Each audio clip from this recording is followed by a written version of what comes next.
Hello, my name is Andrea Carlson. My husband and Dwayne and I moved to this area about 8 years ago and found St. John's as our church home, and we've been very happy here. Today's Bible verse is from the book of Luke. It's the parable of the lost sheep. Have you ever been lost? Maybe on a road trip, maybe trying to learn a new skill, maybe trying to make a life-changing decision. What do I do now is the question. I remember when I was going through a divorce. I had 2 small children, a house, and a part-time job, and my family lived in another city. And even though the relationship with my ex was amicable, I still had lots of doubts about being on my own.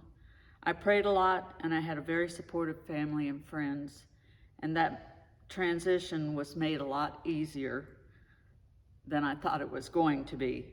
And with God's help, I found my way through all of it. When I worked here in the church office as a church secretary, many people came through the front doors, members and visitors. The church's location brought people who were being released from the county jail down the street. You could always recognize them with their clear plastic bag full of their belongings. Some would stop by the church to use a phone or the restroom, or wait for someone to pick them up. Some even without shoes. They were lost. They couldn't wait at the jail because if they did, they would just be locked up all over again. We had many other visitors arrive at the church. Some had relatives who were founders of St. John's. Some were just looking for about the history of the church. Some just looking for a quiet place to pray. One such visitor came to pray, and we had a long conversation. It was easy to tell he was looking for answers. I took him into the sanctuary and left, closing the door, and went back to my desk, thinking, I should have said something about that beautiful stained glass window with Jesus holding the lamb.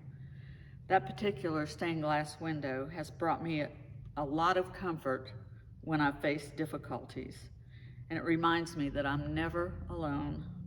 After a while, he came back to the church office, and the first thing he said was, I pictured myself as that lamb in Jesus' arms.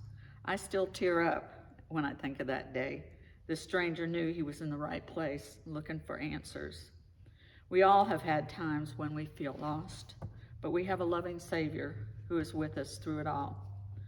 I pray that you and I will pay more attention to those around us, friends and strangers who may be feeling a bit lost. We don't have to be psychologists to help those around us find their way. We just need to offer a smile, a kind word, and let people know that we care. God bless.